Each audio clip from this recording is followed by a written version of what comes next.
Hey guys, Hatter here. I just wanted to quickly jump in and let you guys know that our mini episodes are going to be moving to early morning on Thursday.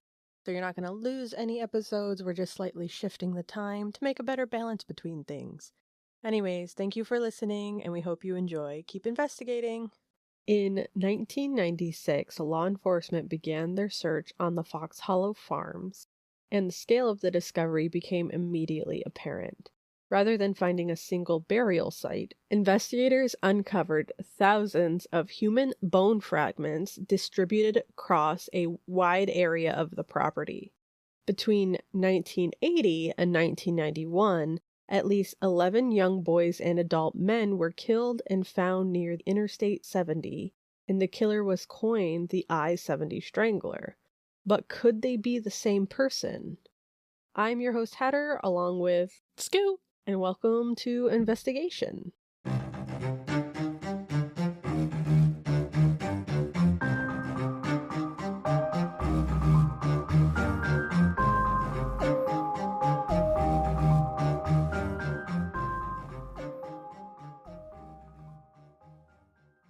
To make a note, I started writing this case and it's not in Kansas, which it's a mini, so we technically said that that's fine. yes. We have like a lot of conspiracy-esque theories at the beginning of this month, and I needed to break it up with something. So yeah, I'm still gonna give Kansas another mini. We're just not gonna be doing that right now. So we are in Indianapolis. Ooh, Yeah, so we kept it Midwest. So there's that. that's fair. Now, Herb Baumeister was born in Indianapolis on April 7th, 1947. He was the oldest of 4 children born to anesthesiologist Dr. Herbert Eugene Baumeister and Elizabeth Baumeister. Now, Herb Baumeister's childhood was reportedly normal, but he began exhibiting antisocial behavior by the onset of adolescence. Friends later recalled how he used to, quote, ponder what it would be like to taste human urine. Oh. Well, that's not a thought most people have. No, not typically. He also really enjoyed playing with dead animals. Ew. Well, I'm getting either sociopath or psychopath vibes. Yeah. In one case, he actually put a dead crow that he had found on the road on his teacher's desk. Oh. Yeah. Instead of an apple. Here's a dead here's crow. a dead crow. Yeah. Now, where did he come from? Where did he go? Where did he come from? Cotton Eye Joe. You know that's about an STD, right? Yes. Okay. At least the theory is that it's about STD. Baumeister's behavior caused his father to have him submit to mental health examinations.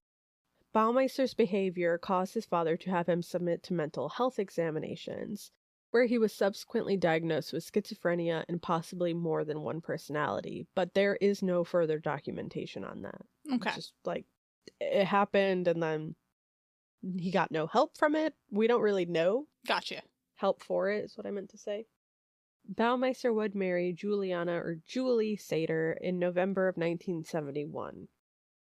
And they had 3 children together. Julie would later state that they had been sexually intimate only 6 times in over 25 years of marriage. Whoa. Yes, and she never saw her husband nude. Huh? Mm-hmm. So when they were doing the diddle. Doing the diddle.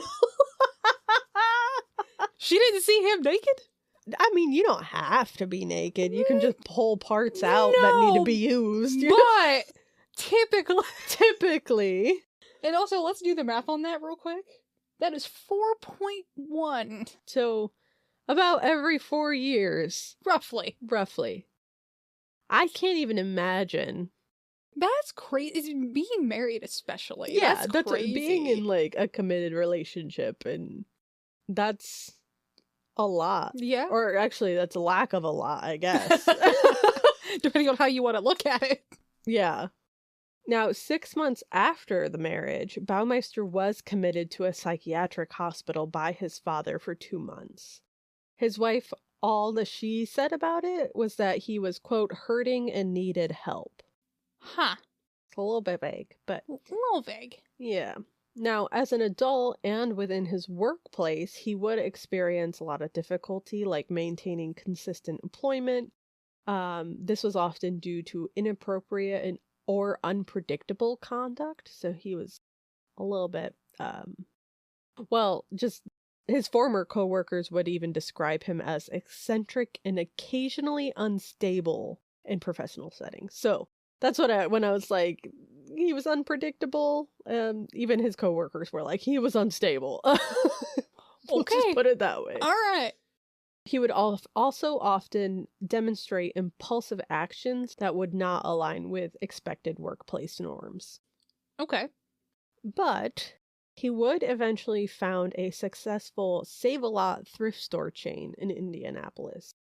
I don't know if you know what Save-A-Lot is. I've heard of it. Yeah, okay. It was pretty common around, like, I think there's still a few out there. They're a lot less common now. Yes.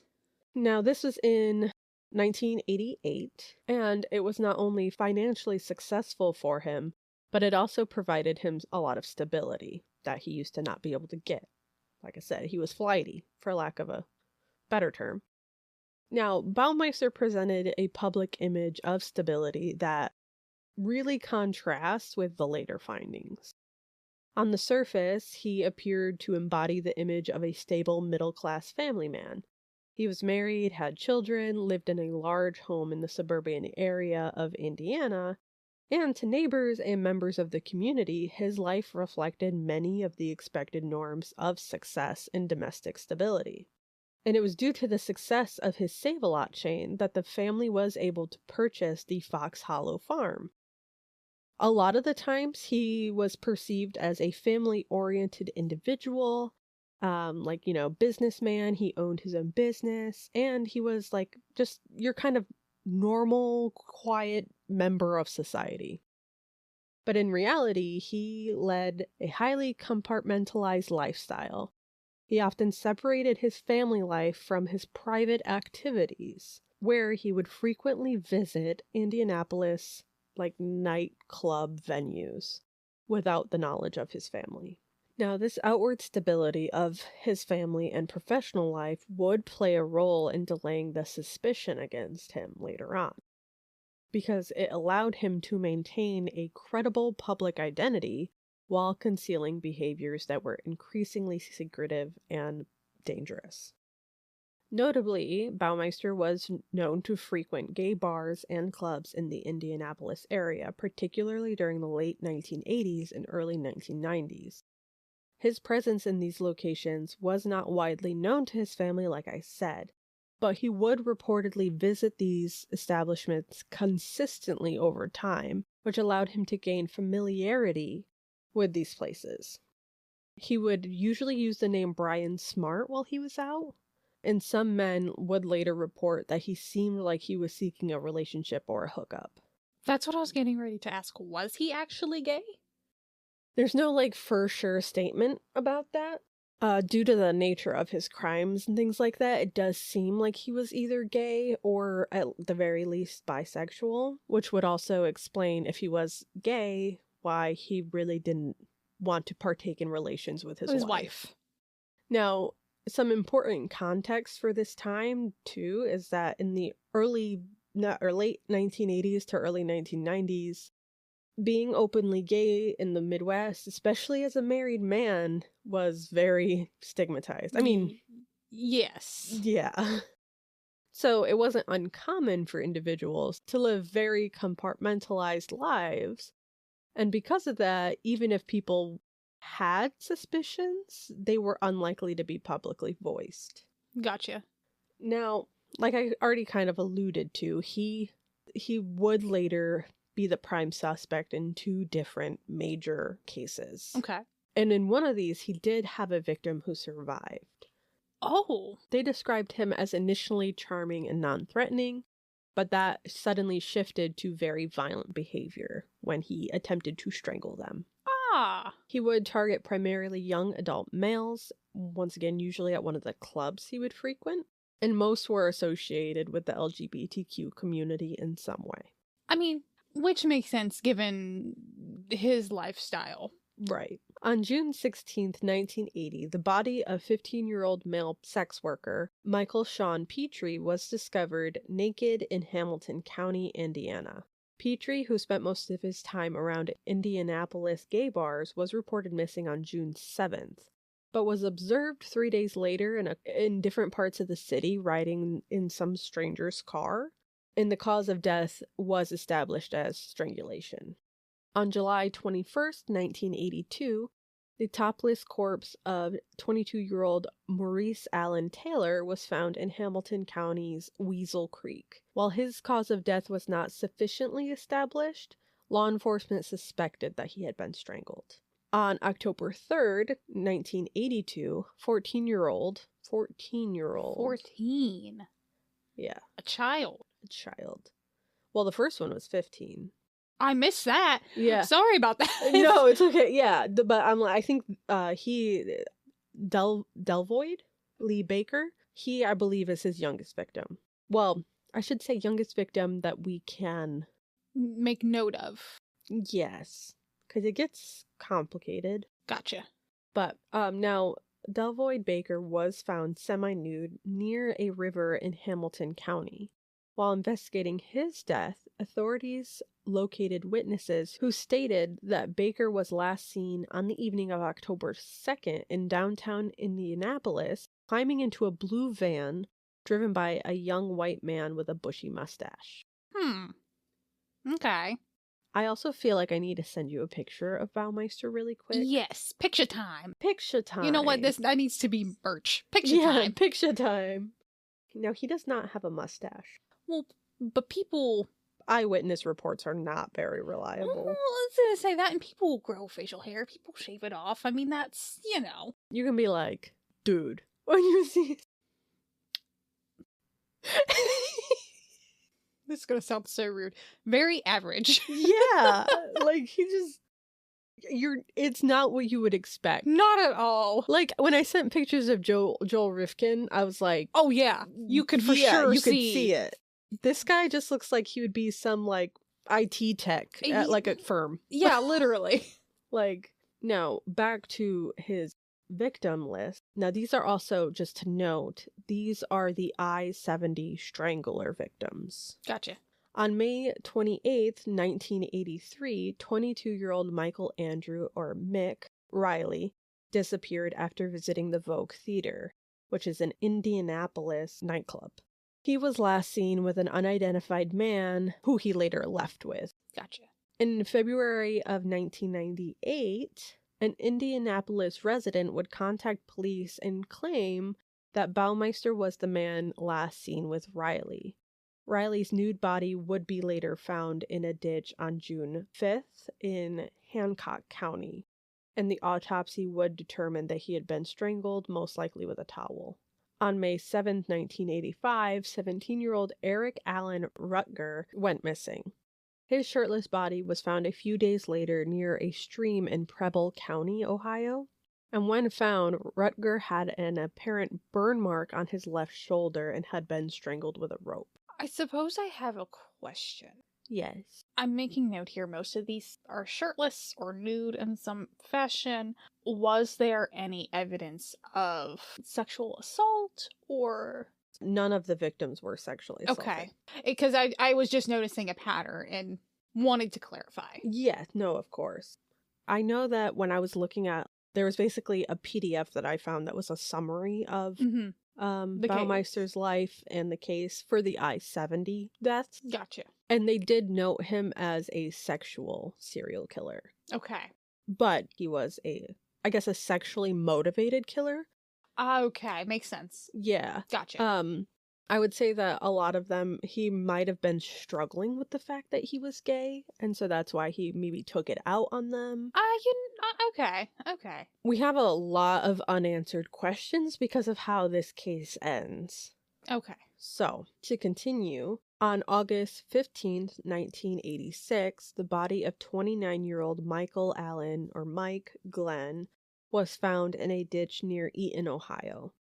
He was only in his underwear. Strangulation marks, possibly from a rope, were found around his neck, and he would later be identified 3 years after his discovery with the help of fingerprinting. On October 15, 1987, at around 10 p.m., 21-year-old James Boyd Robbins Jr.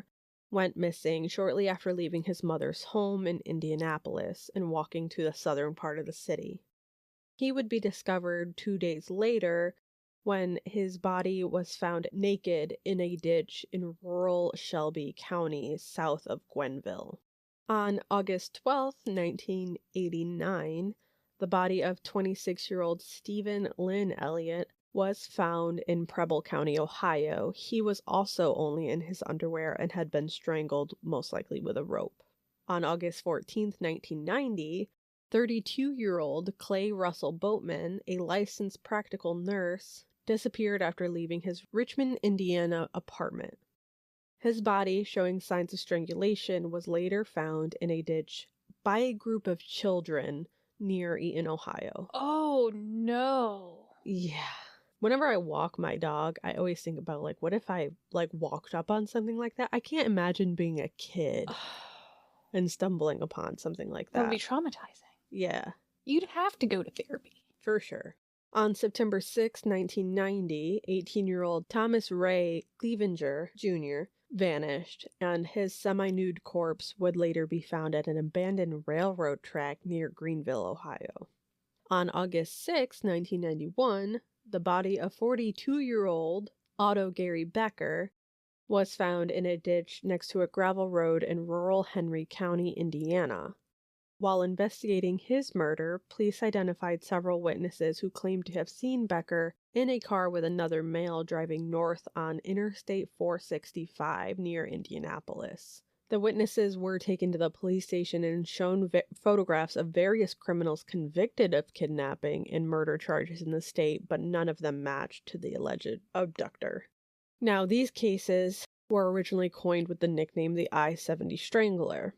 And although officially unsolved, law enforcement officially named Baumeister as the prime suspect in this case in April of 1999. According to investigators, the bodies related to the Strangler case stopped being found in 1991 after Baumeister purchased Fox Hollow Farm. So they proposed that he basically just moved his disposal site to his farm instead. And although right now, like, before they named him the prime suspect, as it currently, like, if we were in the present time, you know what I'm trying to say? Yeah, I gotcha. He's still completely avoiding suspicion. Like, nobody's pointing at him at all. Fair enough. You look at the guy, you wouldn't think a thing. Yeah. But even after he did move to the farm and his disposal site would move, the victim profile would stay the same. It was always a part of the LGBTQ community. Many of them were last seen in a nightclub of some sort. However, there were also a lot of flaws in the case early on that led to the delay in pointing out Baumeister as the suspect. To start, a lot of the early cases were treated as isolated incidents. And this was on top of the already social stigma there was that surrounded the victims being a part of the LGBTQ. Many of the early disappearances were often treated as voluntary missing person cases rather than potential homicides. There was also a lack of centralized data systems, making it difficult to identify any patterns across jurisdictions, and the communication between law enforcement in different jurisdictions was limited at best. Mm-hmm. So a lot of the key information could not effectively be shared or cross-referenced. But eventually, the suspicion did turn to Baumeister. Reports indicated that not only did he frequent the same bars as the victims when they were last seen, his behavior also aligned with the pattern of luring individuals out. The survivor was also able to give an account of what happened to him and was able to link Baumeister to his specific address. This led to the bone fragments being discovered on the property.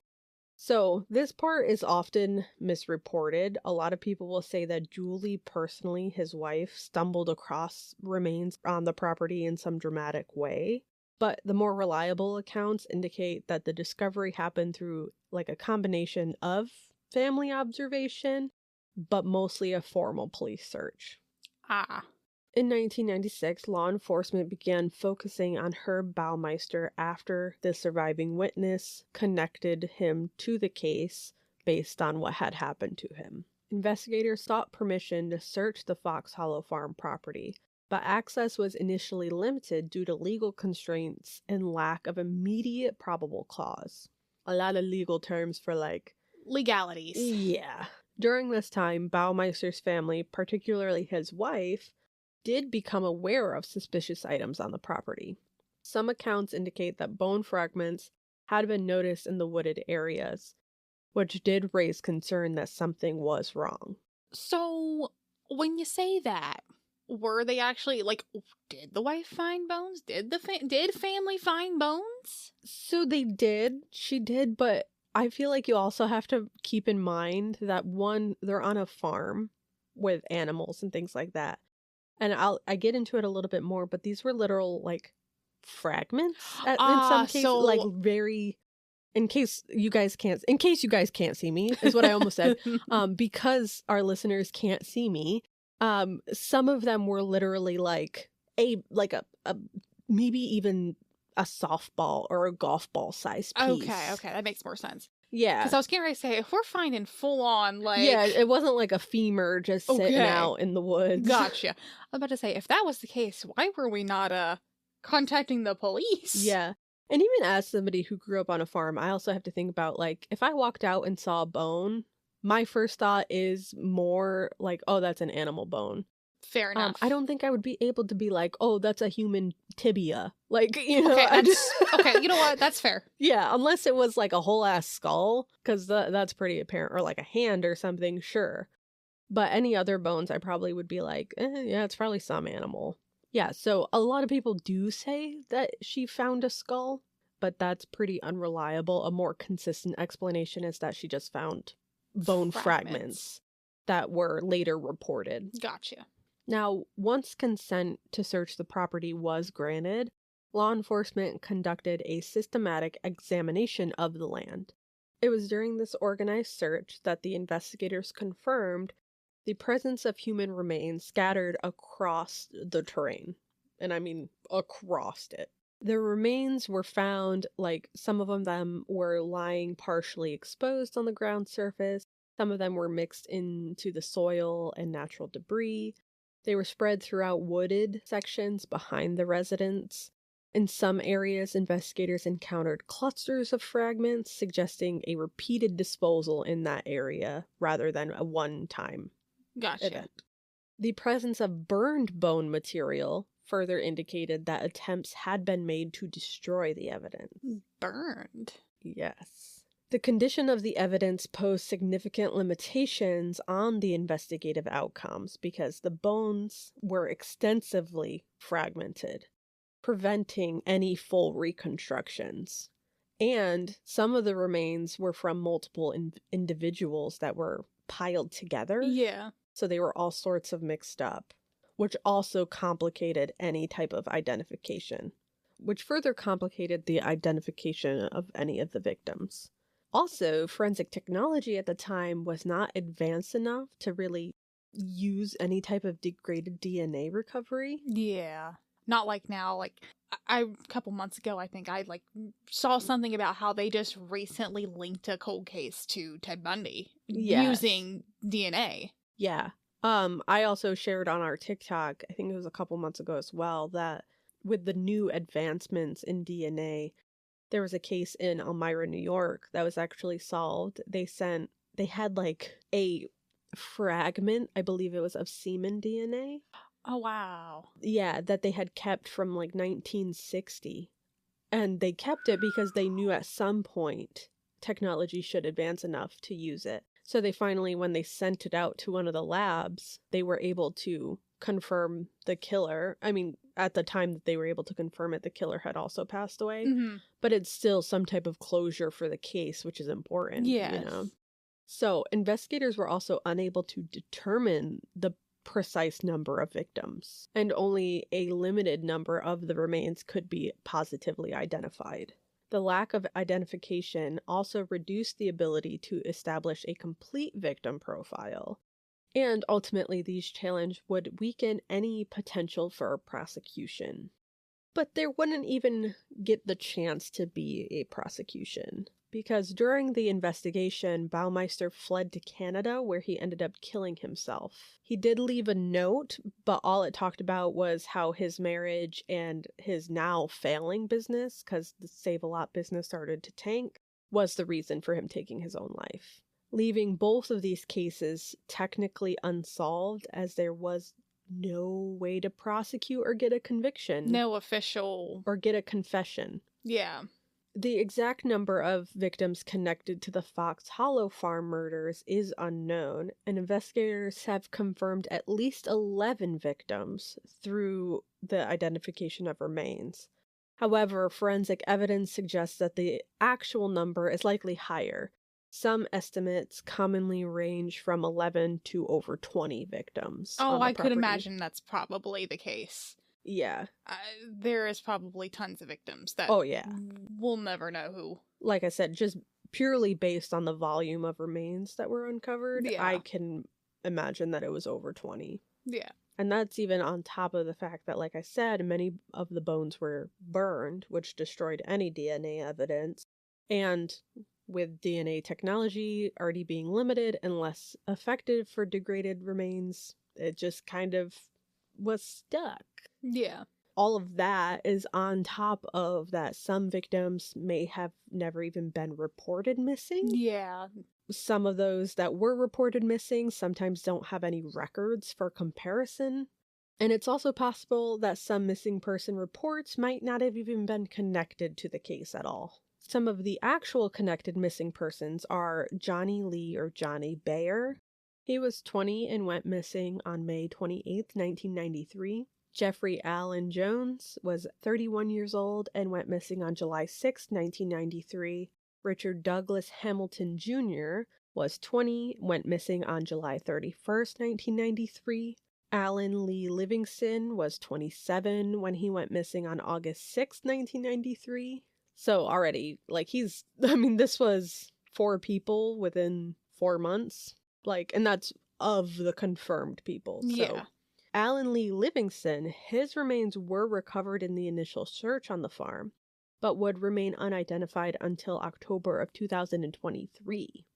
He was the first victim to be identified following Hamilton County's new effort to identify more than 10,000 pieces of human remains. 10,000? Yes. And that's not just the remains from the farm. They just have over 10,000 unidentified human remains, and they're implementing a new, I guess, program kind of thing to identify those people. Okay. And so one of them was connected to the Fox Hollow murders. Daniel Thomas Halloran was either 21 or 22 when he went missing, sometime after March of 1994. He was identified in 2025 by forensic genealogy. You mean genealogy? Genealogy, yes. Stephen Sperlin Hale was 28 when he went missing on April 1st, 1994. Alan Wayne Broussard was 28 when he went missing on June 6, 1994. Roger Allen Goodlett was 33 and he went missing on July 22nd of 1994. Michael Frederick, or Mike Kern, was 45. He was last seen on March 31st, 1995. Manuel Resendez, he was 34 and went missing, but in January of 2024, the Hamilton County coroner announced the identification of remains recovered in 1996 from the Fox Hollow Farm as belonging to Resendez. So, like I said, 3 of these, one of them happened in 2025, 2024, and 2023. So, these are all recent years. So we still are identifying some of them, so there is hopes that we'll be able to identify a lot more eventually. Yeah, it's just unfortunate that some of them, probably there's some people not even reported missing, so we don't have a lot of the records. Yeah, but the aftermath of the case did have a significant impact on Baumeister's family, as one could imagine. Of course. Julie Baumeister did divorce him shortly before his death. I'm assuming probably once she realized some of what was going on between that and obviously the lack of effort in the marriage. She probably was just like, I'm out. She was not charged with any involvement in the crimes, and all accounts say that she and the children left the property, just attempted to distance themselves from the case in general. Fair enough. Yeah. The property itself became a major focus following the investigation. The original house at Fox Hollow Farm was eventually sold after the investigation had been concluded, and it was later demolished in 2002. Currently, it has been redeveloped into a residential area and subdivided into multiple homes. Ew, Which no! yeah. I don't know that I like that. I get that you kind of have to keep things, like, moving forward to some extent, but I really don't like that at all. Like, it just feels icky. Now, I will say, too, though, during the redevelopment of the area, no additional remains were found. Well, that's at least good. Yeah. That there's most likely no one still there. Yeah. But just, you can, like, tell, you can feel the energy that probably took place there. Yes. And I just, Now, while investigators are highly confident that Baumeister was responsible for the crimes associated with Fox Hollow Farm and the I-70 strangulations, the absence of a formal charge or conviction means that the case remains legally unsolved. Mm-hmm. It's also important to note that since his death, there has been no confirmed evidence of any similar series of disappearances or murders. So, it's kind of like, if that's not telling. Yeah. Even just simply with when he moved and the I-70 strangulation stopped, it's kind of like, it all fits together, you know? While investigators are highly confident in their conclusion, the absence of definitive answers ensures that the case remains a powerful example of the challenges in complex criminal investigations. And I'm gonna say it. Do it.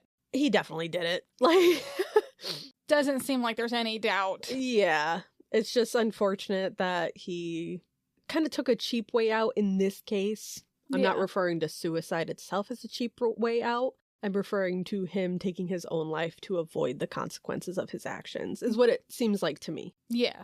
That is well, technically, that's the Fox Hollow murders and the I-70 strangulations. Wow. What a case. Yeah. If you thought this case was interesting, share it with your mother. Share it with your mother. Keep on listening, but don't go too far because we'll catch you in the next investigation. Bye. Bye.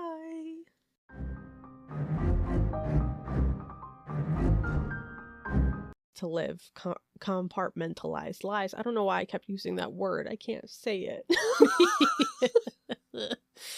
Well, you know. To link the Baumeister